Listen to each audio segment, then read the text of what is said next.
My name is Dr. Adrian Kestrel, a field researcher and investigative consultant specializing in anomalous maritime reports, and the account I'm about to give occurred in a single day, though it felt long enough to take years off my life. The North Sea has always been a difficult theater for objective inquiry. Fishermen tell stories, offshore workers trade rumors, and once in a while, a distress call slips through that doesn't fit into any category we're trained for. I had always maintained a careful distance between folklore and empiricism, but on the morning of June 14th, that line blurred in a way I still struggle to articulate. What happened out there was real, and it left me with the understanding that some environments do not merely harbor danger, they anticipate it. The day began at 5:42, when I boarded a small survey vessel chartered out of Aberdeen. Weather that morning was typical for early summer. Low clouds stacked over the horizon, damp air, the kind of slow gray light that feels reluctant to commit to being day. The vessel's operator, a seasoned mariner named Callum, said very little as he helped secure my equipment cases. I assumed his silence was routine until he finally spoke while tightening the final strap. "You're going to platform Harker 9, yeah?" he asked without looking at me. I confirmed. The platform's crew had reported a persistent acoustic anomaly the previous night, low-frequency pulses that spread through the steel superstructure, rising and falling like a heartbeat too slow for any known mechanical rhythm. I'd reviewed the audio myself.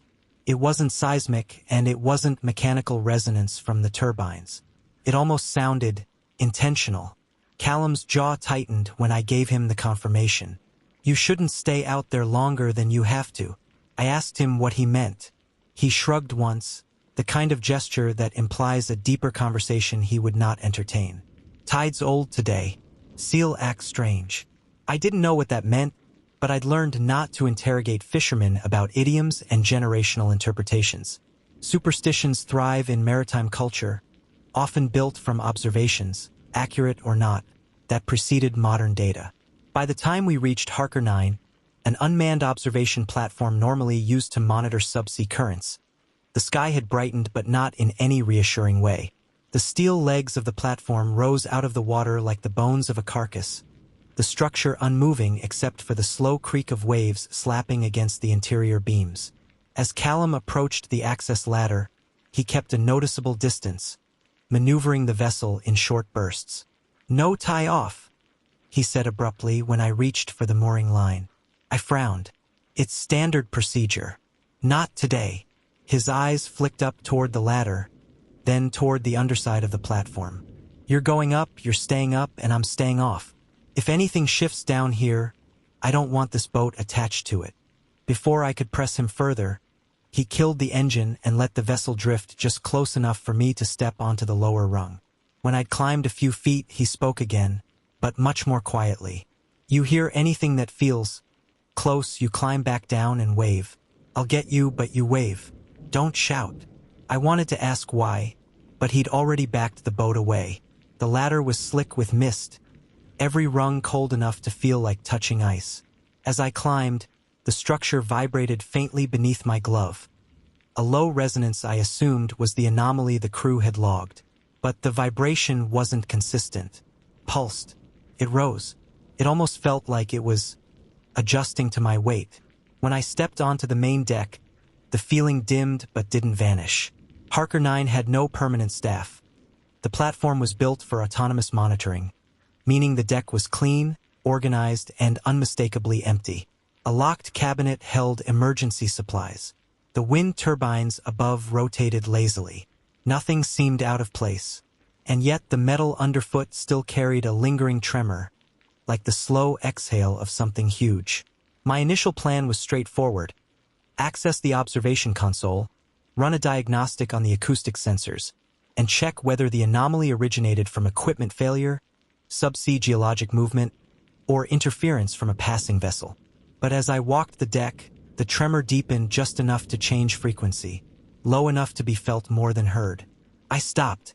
The shift wasn't mechanical. Machinery doesn't change rhythm in response to foot placement. I crouched and placed my palm flat against the steel plating. The vibration steadied, almost waiting. Wind pushed across the deck, carrying a wet, mineral smell I couldn't immediately place. The North Sea has its own scent, Brine, fuel, distant kelp. But this felt older, something like the air inside a limestone cave after decades of water erosion. I stood slowly, scanning the perimeter railings. The sea rolled in broad, steady swells. No vessels, no disturbances, nothing but a flat horizon of gray. Then the vibration stopped entirely. Not faded, not lessened. Stopped.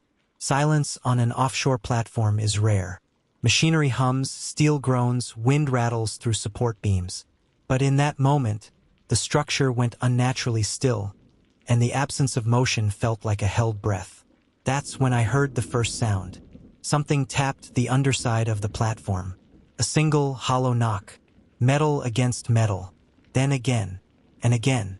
Slow. Deliberate. Not the sea. Waves don't knock in patterns. I stepped backward instinctively, my chest tightening, and as I moved the knocks shifted position, following, not randomly echoing, as if whatever was striking the steel had tracked my movement and adjusted accordingly. I forced my breathing slow and reached for the railing, leaning out just enough to look at the water below. The swells were calm. Nothing broke the surface. Nothing rose or sank or brushed against the legs of the platform. But the knocks rolled beneath me again, a dragging ripple of impacts moving from one support beam to another. That was when the platform vibrated once more, not in pulses, but in response, as if something below had sent a signal upward, and the steel answered. My training insists on pattern recognition before interpretation, but there was no familiar pattern in those knocks, no logical sequence, no mechanical repetition. They felt almost exploratory, like something mapping the underside of the platform one measured tap at a time. I stayed still, letting the cold wind crawl across my face, listening for any sign of current shift or hull drift. But the sea remained strangely subdued, its movements too slow, too uniform. When water behaves like it's waiting for something, the human body reacts before the mind does. My pulse began to climb. I moved toward the access hatch leading into the maintenance level. The platform's primary console was housed below deck, protected from direct exposure to wind and spray. Whatever was making contact beneath the structure, I needed to determine whether the acoustic sensors were malfunctioning or had been recording something the crew hadn't yet identified. I reminded myself sternly that phenomena are not threats until proven otherwise. But that mantra began to fracture when the knocking ceased mid-step, replaced by another sound entirely. A long, low scrape traveled beneath the deck, metal bending against pressure. I heard it. I felt it. The steel beams shuddered with a slow, dragging force, like something large enough to distort the structure was moving along one of the support legs. I descended the narrow stairs, each step amplifying the vibration through the handrail. The maintenance level was dim but dry, the overhead LEDs humming with a comforting, familiar whine. It grounded me, until I noticed something subtle but unmistakably wrong. Every loose bolt, every hanging cable, every piece of metal that should have responded to vibration remained perfectly still. There was motion inside the steel itself, not around it. I forced myself toward the primary console. The terminal flickered awake with a slow boot, its system logs scrolling through the previous night's events. 16 acoustic spikes, 14 anomalous low-frequency pulses, 2 brief but measurable shifts in structural oscillation, and then one entry timestamped at 5:12, 40 minutes before I boarded the vessel. External contact detected on leg C. The message repeated 3 times. The system had logged contact force equivalent to several metric tons. Too heavy for debris, too controlled for collision, too deliberate for natural interaction.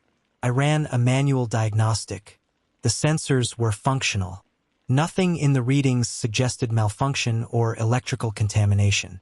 But as the program cycled through the live feed, a new indicator flashed red. External contact detected on leg A. The force reading climbed in real time. 30 kilonewtons. 40. 60. The platform creaked overhead. Pressure like that should have rocked the entire structure.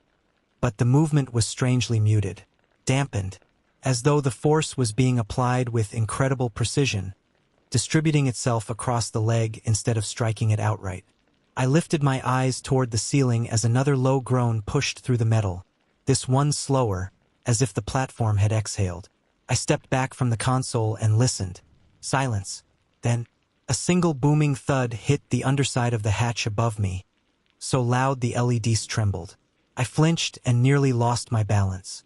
Whatever was below had struck directly beneath the point I had been standing minutes earlier. The timing wasn't random. I reached instinctively for my radio, but I knew before pressing the button that it wouldn't help. Callum had warned me not to shout, and now I understood why. Sound traveled strangely out here. The knocks, the scrapes, they weren't muffled by distance or water. They moved with intent.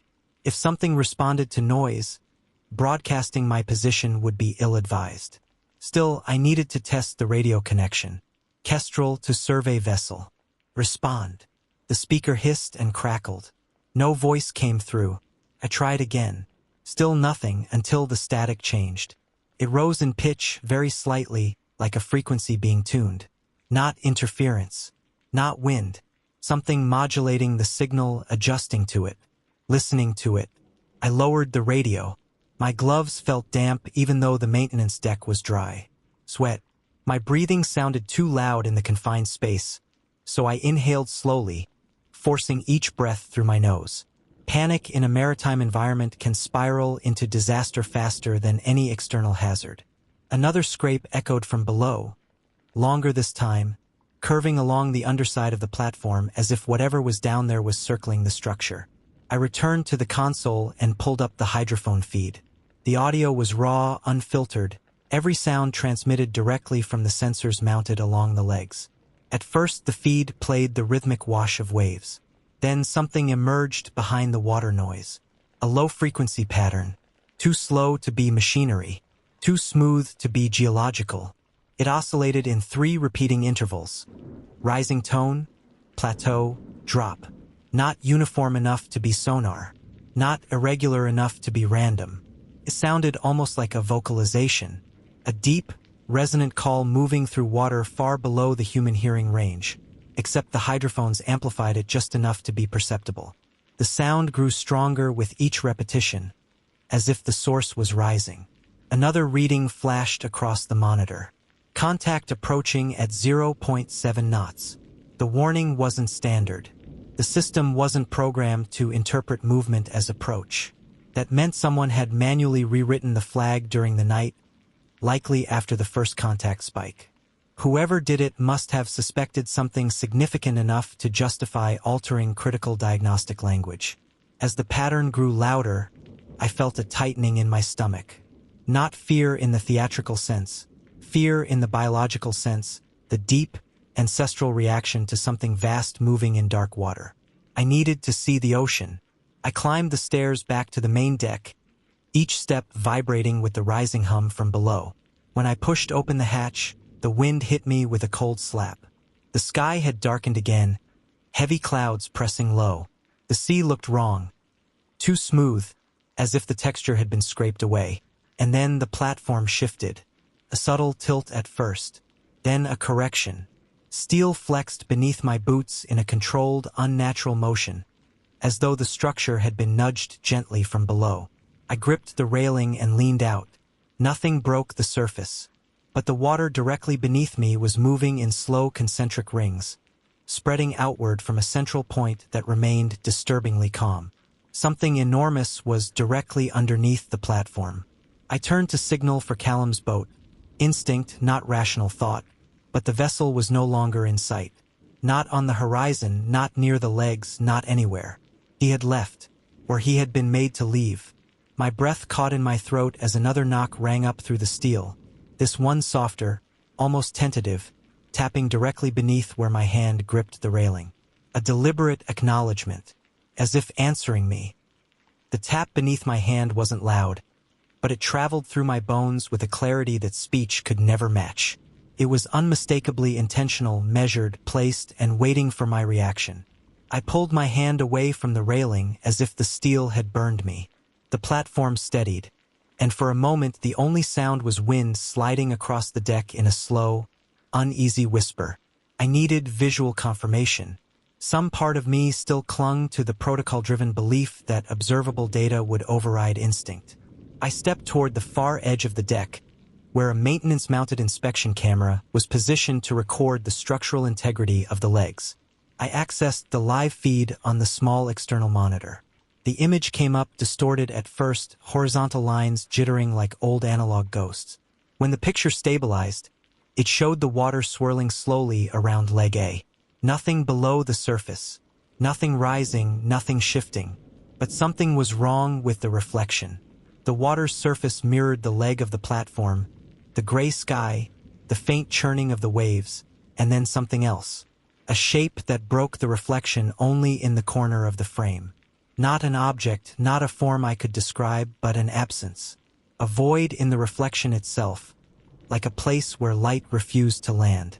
It moved, only slightly, only enough for me to notice because I was looking for anomalies. But reflections do not move independently of their sources. This one did. My throat tightened. I lifted my eyes from the screen and leaned over the railing to look directly at the water. A pale line of foam drifted past. A swell rose and dipped. There was nothing at all. Then the platform tilted again. Not a mechanical sway. Not the natural movement of tides. A single, precise push from directly below, enough to shift me half a step sideways. I caught myself on the railing, heart pounding against my ribs. When I steadied, a faint metallic ringing drifted up the support leg, like someone had run a fingernail along the inside of the steel column, slowly, deliberately. The sound had direction. It moved upward, spiraling inside the hollow leg. It traced the steel as though following the structure's shape, learning it. No creature, no known species, no machine moves inside solid metal. Unless the sound wasn't in the leg. Unless it was moving through the steel. I backed away from the edge, forcing calm into my breathing. The platform's central diagnostic terminal upstairs might show displacement logs. If the structure was being influenced by something external, the sensors would detect it. That data could tell me size, force, mass, anything quantifiable. I made it 5 steps before the platform answered. A thunderous boom erupted from below, the entire deck trembling violently. I staggered and braced myself against a support column. The noise rolled upward, echoing inside the hollow beams. Not a strike. More like something vast had surfaced and collided with the structure by rising too quickly. No second impact followed.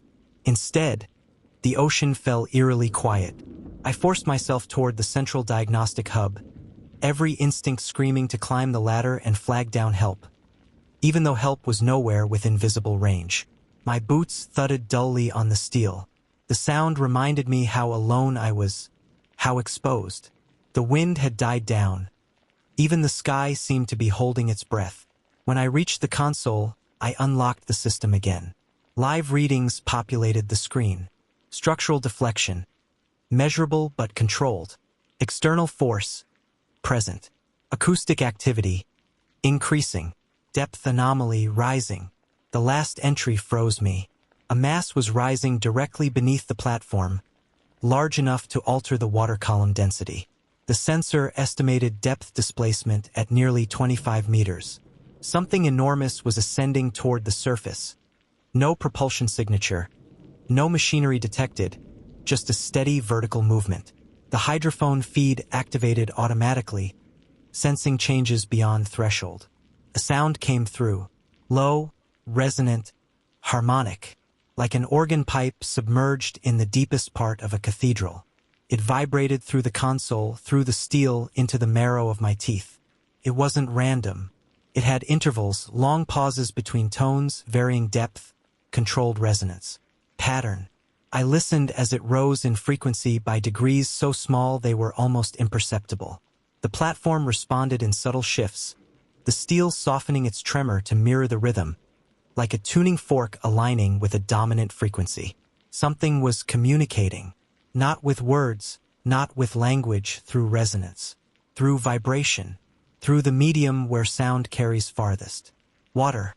The platform's alarms started to flicker, warning indicators blinking in rapid succession. Not because of danger, they were reacting to the acoustic overload.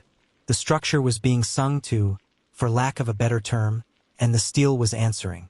I needed to see what was happening beneath the surface. With hands that felt too light and clumsy, I climbed to the highest deck, the crow's platform just beneath the turbine assembly. From there, I had the widest view of the surrounding sea. The climb felt endless, each ladder rung cold and slick beneath my gloves. When I reached the top and stepped onto the narrow, graded platform, the horizon stretched around me like a frozen tableau. Gray water, gray sky, the faint edge between them blurred. Then the sea changed. Not violently, not theatrically. The surface tension simply tightened, pulling itself inward toward a central point beneath Harker 9. The water dimmed in color, darkening into a deep green-black. Concentric ripples spread outward, uniform and perfectly spaced, as if produced by machinery of impossible scale. A shape appeared below the surface, not visible in form, visible in distortion. The way a submerged submarine bends light. A shadow without edges, a mass without outline. It moved just beneath the waves, too large to be anything biological, too fluid to be man-made. My throat went dry. It wasn't rising. It was circling, slowly, patiently, as though evaluating the structure. The platform groaned under my feet, not in fear or strain, but in recognition, like metal answering a familiar harmonic. The sound echoed up the support columns in a rising, resonant hum. The water stilled again. Then something broke the surface, not fully, not visibly. Just enough to form a smooth dome of displaced water lifting a few inches upward before sinking back down. No splash, no spray. A silent emergence. A silent descent. The platform vibrated one last time, gently, as if something below had withdrawn its attention. Except, the final vibration wasn't directed at the platform. It was directed through it, into me. A short, sharp pulse, a signal, a message, a warning, or an acknowledgement. The pulse went through me so cleanly that for a moment I forgot to breathe. It wasn't painful, just precise, like a note struck on the exact frequency of my spine. A single vibration, delivered with impossible accuracy. When it faded, the platform steadied beneath my boots, and the water resumed its slow, indifferent churn. Something had reached for me, not physically, not visibly, but unmistakably. I descended from the crow's platform far more carefully than I'd climbed up. My gloves scraped the rungs as I moved, each metallic clink sounding too loud in the sudden stillness. The air had changed again, thicker, heavier, as if pressure was settling over the entire structure. The wind was gone completely. Even the turbines above spun almost lazily, rotating from momentum rather than breeze. When I reached the main deck, the world felt hollowed out. The sea was still wrong, still too uniform in its motion. And beneath the deck, the steel hummed with a residual resonance like the fading echo of a bell. I forced myself back toward the diagnostic terminal. If something had interacted with me through the platform, then data should confirm it. Machines don't interpret intention or awareness, but they do respond to force, vibration, displacement. I needed those numbers, something objective to anchor to. As I stepped inside the small control station, the overhead lights flickered, dimmed, then returned. The console screen pulsed a faint blue, like a heartbeat. When it stabilized, new data populated the log. Localized resonance spike detected. Anomalous frequency match. 91% correlation. Source unidentified. Correlation. To what? I scrolled back. The system had compared the pulse that traveled through the structure to the earlier acoustic signals. Whatever had moved beneath the platform had matched its resonance to the steel deliberately, and then altered it. That wasn't a natural phenomenon. That was targeted modulation, the kind of behavior seen in cetaceans interacting with vessels, except on an impossible scale. I lifted my hand toward the console to initiate a second diagnostic when the deck vibrated again.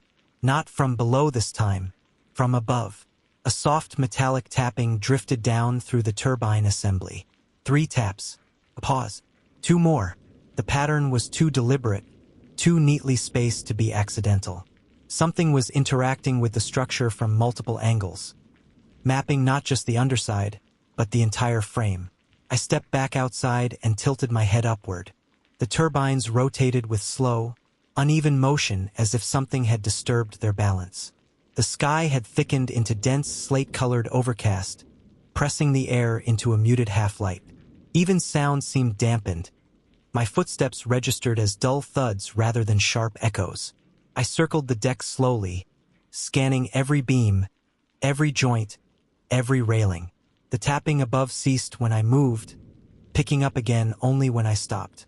Not consistently, more like it was reacting to my stillness. Testing, measuring. "You're not alone on steel," Callum had said once, months earlier during a routine offshore assignment. "Steel carries sound. Sound carries intent. And the sea listens to both." At the time, I dismissed it as folklore, an old mariner's poetic interpretation of sonar and wave physics. But now the words drifted back with unwelcome weight. I moved toward the eastern side of the platform where the water had darkened earlier. The surface had regained some movement, but the ripples still formed a subtle, unnatural symmetry. I leaned over the railing, keeping my breathing quiet and shallow. First, nothing. Then, beneath the surface, a faint shifting shadow. Not rising, not approaching. Simply existing. Presence without shape. I pulled back instinctively, but the platform responded before I could step away. A slow vibration traveled up the leg nearest me. It pulsed at measured intervals, forming a pattern so similar to the hydrophone resonance earlier that my skin prickled. The leg wasn't being struck. It was being used as a conductor, as if something were speaking through it. I pressed my gloved fingertips to the steel, trying to steady myself. The vibration sharpened, aligning to my touch. Not stronger, more focused, like it recognized the point of contact. This wasn't communication in the linguistic sense. It was sensory, exploratory, a testing of boundaries between two entities that had no shared medium except steel and water. I forced myself to withdraw my hand. Instantly, the vibration stopped. The silence that followed was different from the earlier stillness. This one felt anticipatory. The air carried a tension that reminded me of the moments before a deep-sea swell breaks. Pressure gathering, waiting to release. A sudden impact struck the opposite leg of the platform. A single, violent hit. The deck shuddered hard enough that I had to grab the railing to stay upright. The turbines groaned overhead, metal grinding against metal. The sound rolled up through the structure like thunder traveling through a hollow chamber. Then another impact. Closer. Stronger, directly beneath one corner of the deck. This wasn't the exploratory tapping from earlier. This was force. Deliberate, precise force. I ran toward the central hatch to get below deck, hoping to see structural readings in real time. But when I reached the hatch and pulled it open, a gust of warm air surged up from the maintenance level, a sharp contrast to the cold surface air. Warmth in the lower structure was completely unnatural. It suggested rapid heating of metal, pressure changes, or friction from forced movement of water through tight spaces. I descended quickly. The maintenance deck was glowing faintly orange along the seams of the steel plating. Not visibly hot, not glowing metal, but illuminated by internal stress indicators reacting to sudden force. The platform was being stressed from below. I rushed toward the console in the maintenance level. New alerts filled the screen faster than I could read them. Structural load exceeded on leg B. Hydrostatic displacement rising. Contact force, unknown magnitude. Recommend immediate evacuation. Evacuation was not an option. No vessel was visible. No radio contact had been regained. And the platform was being moved. Not drastically, not violently, but repositioned by something steady and overpowering. I felt the shift through the soles of my boots. A slight rotation. Not enough to topple, just enough to suggest the platform was no longer anchored exactly where it had been minutes earlier. Something was pushing it. Not to destroy it, to reposition it. But why? Before I could form a coherent thought, a loud tearing sound ripped through the deck. Metal strained under immense pressure. The lights flickered violently. The platform lurched half a meter sideways in a controlled slide. I grabbed the nearest support beam to keep myself standing. The tearing sound transitioned into a long, low groan that reverberated through the entire structure. The platform had just been moved again. And whatever was moving, it was no longer just exploring. It was directing. The platform's slide stopped as abruptly as it had begun. One moment the steel groaned under shifting pressure. The next it settled with an unnerving stillness, as if whatever force had repositioned it was satisfied, for now. The maintenance deck hummed with heat-stressed metal, the faint orange glow around the seams fading back to normal dull gray. My breath echoed in the cramped space, far too loud for comfort.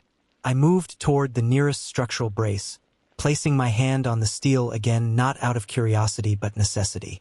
If another shift happened, I needed to feel it coming before it threw me off balance. The metal was warm. Not hot, not dangerous, just wrong. See, steel doesn't warm like that. It bleeds heat relentlessly. Something had heated it from below or within. A soft tremor ticked along the beam beneath my glove. I jerked my hand back, pulse surging. It wasn't a vibration from movement. It was a tapping from the inside of the beam. Slow, deliberate. 3 taps, a pause, then 2 more. The same pattern I'd heard above deck earlier. Something was tracing the structure's internal architecture. Something inside the legs. That was physically impossible. The legs were sealed steel columns, pressurized, watertight. Nothing biological could enter. Nothing mechanical could survive the crushing force at depth without catastrophic structural breach. So how was something tapping from within? A cold wave of realization swept through me. It isn't inside the leg. It's using the steel as a conduit. Sound transmission through solid metal can create the illusion of internal origin. But this wasn't just transmission. This was manipulation. The tapping seemed aware of the point of contact, adjusting its tone, its resonance to respond to my movements. Not mimicking, responding. Not alone on steel, Callum's voice whispered in memory again. I forced myself toward the maintenance console. New alerts had overwritten earlier ones. Hydrostatic pressure spike detected. Vertical displacement increasing. Platform buoyancy altered. Buoyancy altered? My brain struggled to process the meaning. The platform was anchored by fixed legs drilled into the seabed. Buoyancy was irrelevant. Couldn't float. Unless something was affecting the pressure distribution around the legs. Either the seabed had shifted, or something large enough to displace thousands of cubic meters of water had moved beneath it. My hands hovered over the input panel as I pulled up the real-time sonar imaging feed. The platform's sonar array wasn't designed for biological tracking, but it could detect large mass differentials. The screen flickered, struggled, then populated with data. What I saw made my breath catch. A large, amorphous mass was positioned beneath the platform, too large for the sonar to classify. It wasn't a shape. It wasn't an outline. It was an expanse of interference, like the sea itself was glitching around a central void. A shadow without edges. Presence rather than a form. The mass shifted slightly on the display. Not rising. Not falling. Holding position. Waiting. I stepped back from the console instinctively, my shoulder hitting the storage cabinet. I needed air. The maintenance deck felt too enclosed, too intimate with the metal that something was using like a nervous system. I climbed the stairs, emerging onto the deck just as a sudden gust swept across the platform. The first wind I'd felt in nearly an hour. The turbines groaned, picking up speed as if startled awake. The horizon looked wrong. The sky had lowered into a deep, bruised slate, the clouds thick enough to erase any hint of contour. The sea's surface had tightened again, moving in slow, rolling bands that didn't follow wind direction. The platform trembled beneath my boots. Not from impact, from sound. A deep resonance rolled upward through the steel. A call. Felt more than heard, vibrating through the entire structure. The frequency was impossibly low, below human auditory range, but my bones registered it with terrible clarity. It was the same pattern I'd heard through the hydrophones earlier, but now amplified tenfold. I moved toward the railing, compelled, as if something were guiding my movements. When I reached the edge and looked down, The water beneath the platform shifted in color once more, darkening, thickening, as if something vast just beneath the surface exhaled and drew the sea inward toward itself. A new vibration rippled through the deck. Not a pulse this time, a rhythm, 2 short bursts, a pause, 1 longer vibration, not random, a message. My mind scrambled to interpret, but before I could, the platform moved again. A controlled, precise tilt, 5 degrees at most, just enough to shift my footing. I grabbed the railing, heart hammering, as the platform slid several meters horizontally.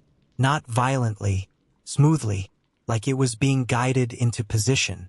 The movement stopped exactly when the mass beneath the platform recentered on the sonar grid. It was positioning me above it. Not the platform as a structure. Me. That realization hit hard enough that I stepped back from the railing. Whatever this thing was, it wasn't reacting to the platform, it was reacting to my presence on it. Tracking my movements, adjusting itself, and now, guiding the structure to place me directly over its rising mass. I stumbled toward the ladder to the upper deck. Without thinking, I climbed higher, away from the surface, away from the steel legs that carried every vibration like living nerves. My breathing grew sharp, shallow. The air felt wrong up here too. Thinner somehow. The crow's platform swayed subtly beneath my boots. When I reached the top, I steadied myself against the turbine housing and looked down again. The water directly beneath Harker 9 bulged upward. Not enough to break the surface, just enough to distort it. A dome of tension forming, pulling the sea upward as though something immense pressed against it from below. The resonance changed again. A short burst, then silence. Absolute silence. The sea stilled. The platform stopped vibrating. Even the wind died. Felt like the world was holding its breath with me. Then, a shape pressed higher beneath the water, visible now in the way the surface warped. Still indistinct. Still without clear edges. But rising, slowly, deliberately, centered beneath my position. Something was emerging, and it knew exactly where I was. The shape kept rising, slow enough to feel intentional, deliberate, as if it wanted me to watch, needed me to witness its approach. The water mounded upward until the surface looked stretched too thin to hold its shape. The platform vibrated with a low, steady hum that matched the tension in the sea, like the steel itself had been tuned to the thing rising beneath it. Couldn't look away. From the crow's platform, every angle of the North Sea stretched around me in a dim, colorless sprawl. And yet all of that space, all of that horizon felt irrelevant. Every molecule of attention in the air centered on that dark swell below, the distortion widening, thickening, as if something immense pressed upward with the gentlest possible pressure. I gripped the railing, knuckles aching. The wind started again, not naturally, but in a single strange gust that rose like a sigh rather than a breeze. It passed across the platform, circled the turbines, then dissipated. The water bulged higher, and then it stopped, completely. A perfect dome of the North Sea, lifted no more than a meter above its natural surface, smooth as oiled obsidian. Not a wave, not a swell, a held shape, maintained by pressure that defied every law governing fluid behavior. A sound rose from the steel beneath my boots, a vibration without tone, without pitch. It was more like a pressure shift inside my skull, an internal resonance. My throat tightened, my vision narrowed slightly. Something inside the platform seemed to align itself, like gears locking into a new configuration. Then the dome of water quivered. A moment later, something touched the bottom of the platform. Not forcefully, not violently, just a single, unmistakable point of contact. A nudge so precise it could have been a fingertip if fingertips could be the size of boulders. The steel beneath me tensed in response, humming like a taut cable. Whatever was below, it wasn't guessing. It wasn't fumbling. It knew exactly where I stood. It was pinpointing my position through the metal with terrifying accuracy. And then, the resonance changed. The vibrations traveling through the steel formed a pattern. A sequence. Not random pulses. Not exploratory tapping, but structured, deliberate intervals. I felt it through the railing, through the platform floor, through the air itself. 3 pulses. Pause.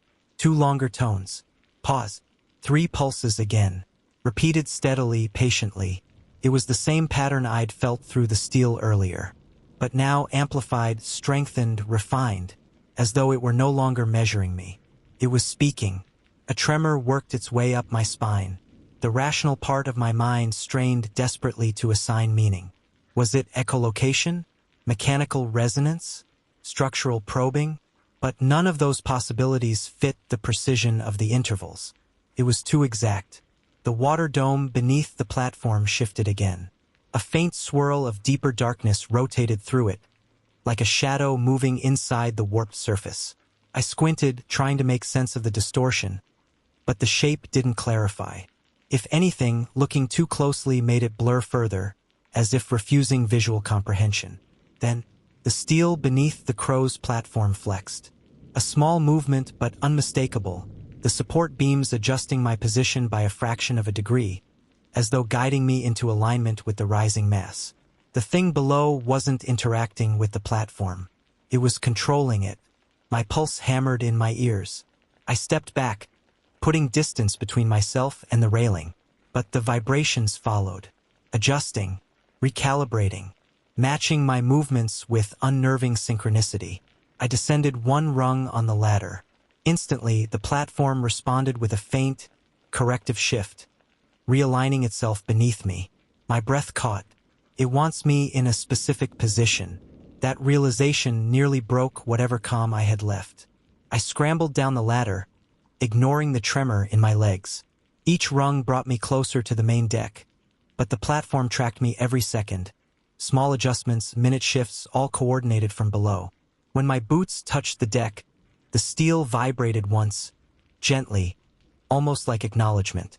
The water dome lowered a few centimeters, as if reacting to me, as if waiting. I moved toward the far railing, forcing myself to slow down, to think.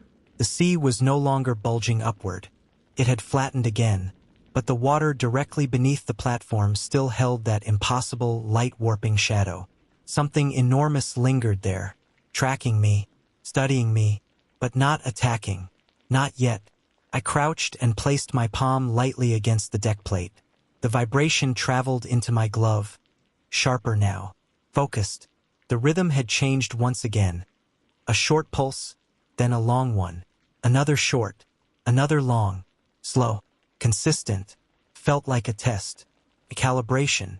The platform tilted not much less than a degree, but enough to nudge me subtly toward the exact center of the deck. Not a physical shove, a suggestion communicated through balance. The water beneath darkened further, and then the steel beneath me heated. Not enough to burn, just enough for the temperature change to be felt instantly through my gloves. I jerked my hand back, but the heat followed. It radiated outward in a perfect circle, centered beneath my position, like the platform's metal had become a conduit for something rising, something channeling energy upward. A deep hum rolled through the steel. Then, another pulse. This one stronger, more direct. It hit my chest.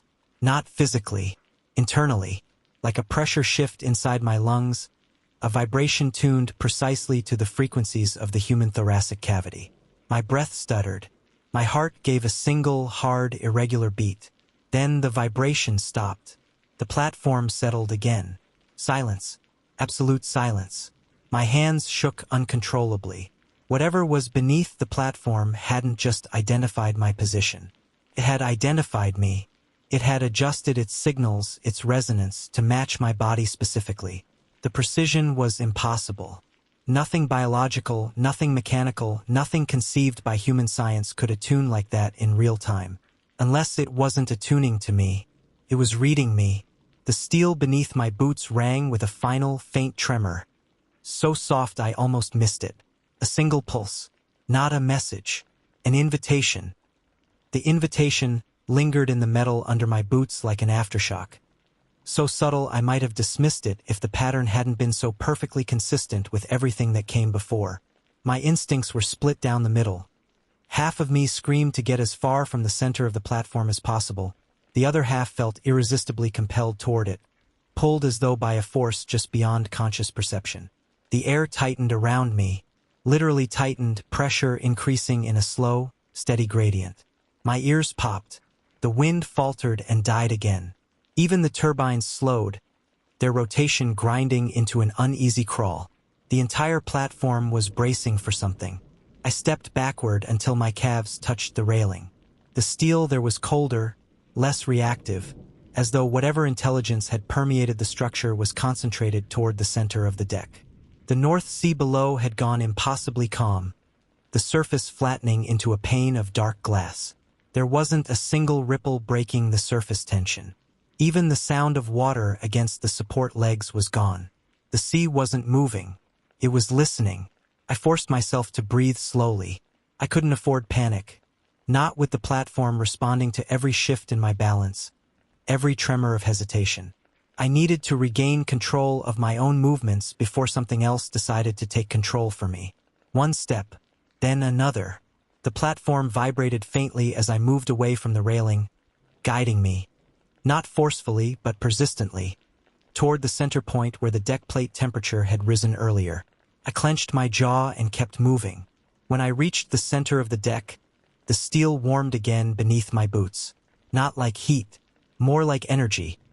A resonance humming upward, pulsing through the soles of my shoes and into my legs. I dropped to a knee without meaning to. My balance slipped. The vibration swelled, adjusting to my lowered height, strengthening its focus. My fingers brushed the deck. Another pulse hit me, sharper this time, traveling through my hand, up my arm, into my chest. My breath hitched. My heart stuttered again, a firm, irregular beat. I felt it analyzing me, not metaphorically, truly analyzing, probing, measuring, mapping the mechanical rhythms of my body as if comparing them to itself. I pulled my hand back on instinct. The vibration followed. A second pulse slammed through the platform, this one broad enough to vibrate the railing, the turbines, every beam in the structure.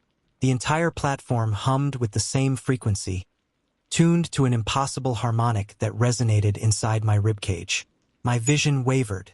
The sky dimmed around the edges. Then, the vibration cut off. Silence again, but not empty silence. A silence that felt populated. I forced myself up to my feet, swaying slightly. The steel beneath me was no longer warm. It was cool again, but reactive, waiting. The center of the deck now felt like the eye of a storm. And beneath it, the sea shifted. It wasn't rising. It was pulling away. The surface dipped in a slow, widening circle, like the beginning of a vortex that didn't rotate, didn't churn, didn't behave like water at all. It simply lowered, calmly, revealing darker and darker depths. I stumbled to the railing. The water beneath the platform had dipped nearly half a meter, as though something massive displaced it. Something that hadn't risen at all, but expanded. The shadow I'd seen earlier stretched outward, edges still indistinct, dimensions still impossible to grasp. It wasn't a creature in any familiar sense. It was more like a field, a domain, a presence that made the seafloor irrelevant. As I watched, the shadow pulsed, and the platform answered. Steel groaned, then shifted, a gentle rotation aligning the structure directly above the deepest part of the lowering water. My grip tightened on the railing. The platform wasn't merely reacting to external forces anymore. It was being positioned. Even the turbines tilted subtly, turning not with wind but with some internal alignment, like the entire structure was synchronizing with the thing below. I forced the radio from my belt, thumb pressing the transmit button. Callum, if you're out there, if you can hear me, respond. Static flooded the speaker. I tried again. Kestrel to any vessel, any offshore operator. Emergency signal. Platform compromised. Static. Then, the static modulated. It rose, lowered, formed a pattern eerily similar to the pulses through the steel. Not interference. A reply. The radio hissed once, sharply, almost like a breath. I dropped the device. I couldn't bear the thought of it vibrating in sync with the platform. I stepped back from the railing, chest tight, throat dry. The sea beneath the platform began to rise again. Not a dome this time, A column. A column of water thickening upward, pushed from below. But it wasn't water rising, it was displacement. The shape beneath was forcing itself upward slowly, so slowly, as if trying to minimize disruption. The platform trembled.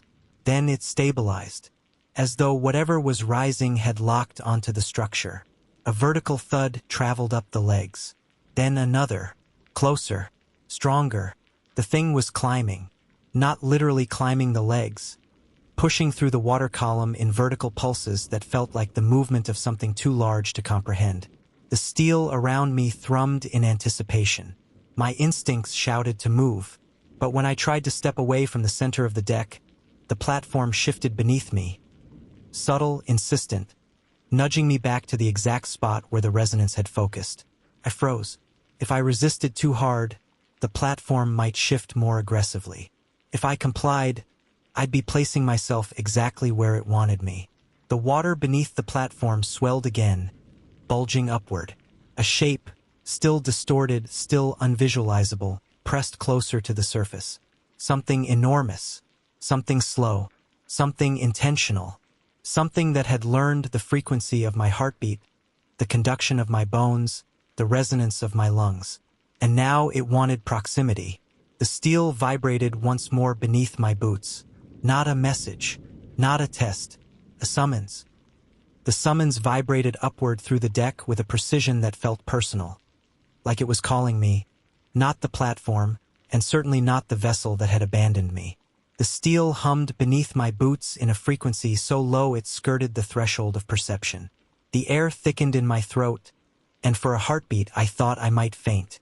Something rose beneath me, not fully, not visibly, but its presence swelled upward in a way that pressed against my senses like a hand against glass. The sea below bulged again, water forming a distorted mass that seemed to mirror whatever pushed from underneath.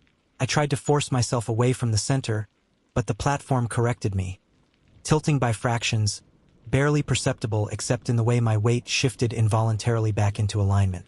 The structure was holding me there, keeping me centered, trapping me without force. The turbines above creaked, their blades slowing, stopping, then turning a few degrees, not from wind, not from mechanical drift, but as if repositioned by the same unseen alignment that controlled the deck. My breath felt too loud. The sea heaved once. A deep, steady resonance rippled through the platform. An exhale that wasn't mine, wasn't the ocean's. Not biological, not mechanical, something like consciousness, something with scale. The water swelled higher beneath the platform, forming a thickening, rising distortion. My eyes strained to make sense of it. But the human brain is not built to interpret shapes that defy boundary, depth, or edge. I couldn't tell if the mass was a single entity or a field of motion, only that it occupied space with intent. My legs trembled. The deck warmed again beneath my boots. Radiant, not externally heated, but internally active. Like the steel around me was becoming part of something larger. Something connected to the presence beneath. I crouched instinctively, lowering my center of gravity, ready to lunge away the moment the platform stopped its subtle corrections. Instead, the steel vibrated in a slow, pulsing rhythm. 3 short intervals. Too long. 3 short again. I swallowed hard. I'd heard that pattern before. The first time was harmless curiosity. The second time was calibration. The third was identification. This time, the intention was unmistakable. This was acknowledgement. This was ready. A tremor ran through my body, involuntary. I pressed a hand to the deck again, even knowing what would happen. The steel warmed instantly, responding to my touch, and another pulse traveled into my palm, gentler this time, almost steadying, as if it were reassuring me. I jerked my hand back in panic. The warmth faded immediately. The water beneath the platform collapsed inward suddenly. Not like a wave, but like the entire surface was pulled a meter downward in a single motion. I grabbed the railing as the structure dipped slightly with the sudden shift in buoyancy. Then the water surged back upward. Not in chaos, in form. A mound pushed upward, this time larger than before, 2 meters high, smooth and impossibly cohesive for liquid. The shape held steady as if supported by an unseen scaffold. The platform stiffened beneath me, bracing. Every muscle in my body pulled taut. A vibration traveled up through the deck again. A signal. No, a request. A single, sustained frequency that resonated deep inside my skull. Not as sound, but as pressure. My eyes watered. My teeth ached. Every instinct screamed to run. But the platform tilted only slightly, nudging me back into center alignment. Trapping me again. A ripple passed through the water mound. Something beneath shifted in a deliberate vertical motion. It was rising, not fully, just enough that I could sense the magnitude of what approached the surface. The mound quivered. My breath froze. Then the water parted. Not dramatically, not with spray or violent motion. It peeled open, like a slow-moving aperture, dividing itself into two halves that slid away from a dark core rising beneath. I stumbled backward until my spine hit the turbine column. The opening in the water wasn't revealing a creature or a structure. It revealed nothing. A void, perfect absence. A shape carved out of existence itself. A negative form distorting the world around it. I couldn't describe it because my eyes refused its edges.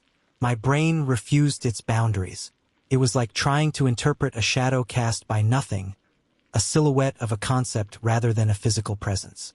The air thickened again. Another vibration traveled into my chest. Not painful, penetrative, probing, as if it were mapping my internal structure, learning the cavities of my lungs, the density of my bones, the electric rhythm of my heart. I gasped, dropping to one knee as the pressure intensified. Then, a sound broke the silence. Not from above, not from the sea, from the steel directly beneath me. A single, sharp metallic strike. I flinched. Another strike followed, closer, more targeted. I understood instantly. It wasn't knocking at the platform. It was knocking at me. Each strike aligned with the resonance that had traveled into my body just moments earlier. Perfectly matched frequencies. As if it had gathered the data it wanted and was now returning the signal. Communicating on my frequency. No, speaking through me. The deck pulsed beneath my palms, and a deep vibration rolled up my arms, stopping at my shoulders. I clenched my teeth as the frequency settled into a steady rhythm, not painful but deeply invasive, like something was tuning itself to me. The water aperture widened. The void expanded. Something on the edge of perception shifted forward. The platform trembled. Not from strain, not from damage, but like a creature bracing itself for an encounter. The vibration in my chest strengthened. Not a command, not a warning, an invitation. Answer, respond, resonate. I opened my mouth to shout, to scream, to do anything, but instead, without conscious control, a sound escaped my throat. A low, trembling hum, matching the platform's frequency, matching its frequency, and the thing beneath the water answered. The sound that came out of me wasn't a sound I had ever made before. It wasn't a note, not a cry, not anything born of lungs and vocal cords. It was a vibration, low, steady, resonant. Something pulled from deep inside my chest like a string being plucked. I felt it more than heard it. The frequency buzzed in the hollow of my ribs and pressed against the back of my teeth. And the thing beneath the water responded. The North Sea swelled upward in a quiet, impossible roll.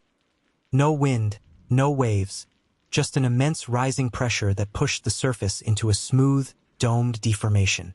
The aperture widened, its edges curling back like petals peeling away from a center they could not contain. The void below expanded, deepening, its presence so heavy it felt like gravity itself warped around it. My hum trembled, faltered. The platform corrected me. A short, sharp jolt ran up the steel and into my boots, steadied my breathing, and forced my vocalization back into rhythm. My voice matched the platform. The platform matched the void.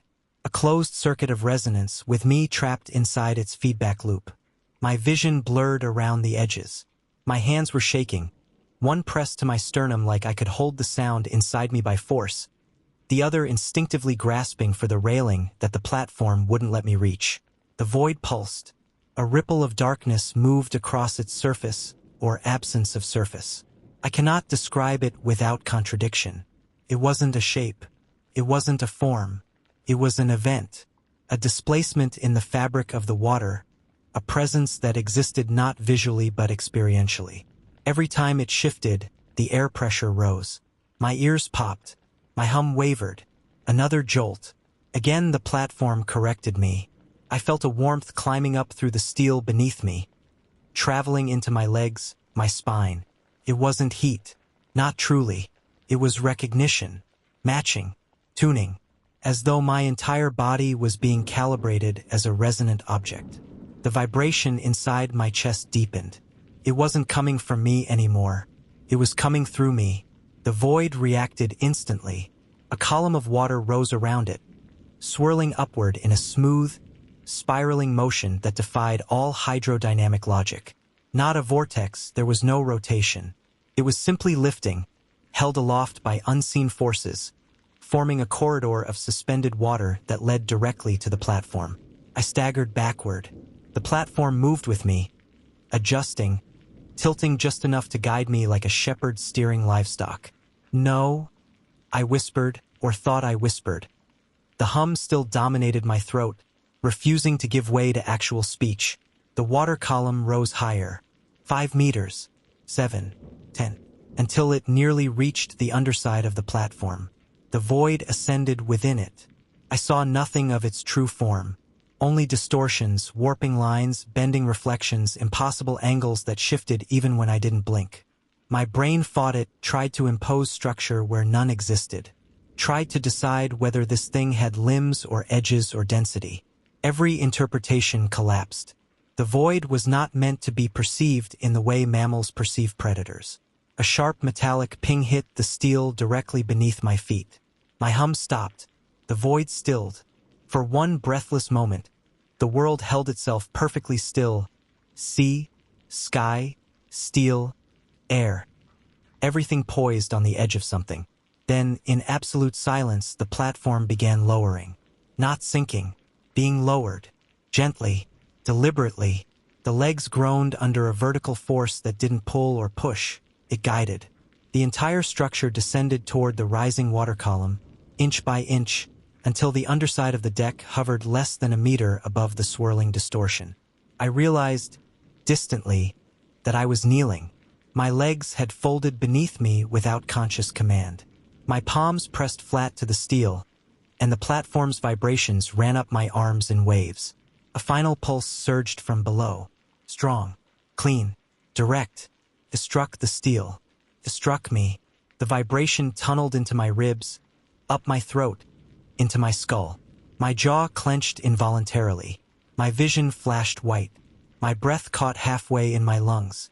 Then, in a single smooth movement, the void rose until its distortion touched the underside of the platform. And for the briefest instant, I felt it. Not physically, not mentally, something else. A recognition, not of identity, of presence. It knew me, not my name, not my profession, not anything human. It knew the pattern of me, my resonance, my frequency, my rhythm, and it recorded that pattern with perfect clarity. A final pulse shot upward, and then the void withdrew. Instantly, the water column collapsed in a roaring rush of displaced sea, but the sound never reached me. The platform vibrated in a violent shudder and then steadied. The sea churned, rolled, then flattened again. The turbines groaned back into motion. The resonance inside my chest faded. The pressure lifted. The world returned. I staggered to the railing, gripping it until my stiff fingers ached. The sea below was normal again. Dark, cold, indifferent. No distortions, no void, no sign of anything that had happened. Only a faint tremor remained in the steel, a dying echo of a conversation I had never been meant to take part in. Behind me, my radio crackled violently. A human voice, broken, urgent. Kestrel, Adrian, are you receiving? We're inbound. What the hell happened out there? My mouth opened to reply, but no sound came out. Not because I was afraid, because my throat vibrated. Unbidden, steady, low, perfectly tuned. The platform hummed in response. Somewhere deep below the North Sea, the faintest answering pulse trembled back. It wasn't gone. It had memorized me, and now it knew how to find me again.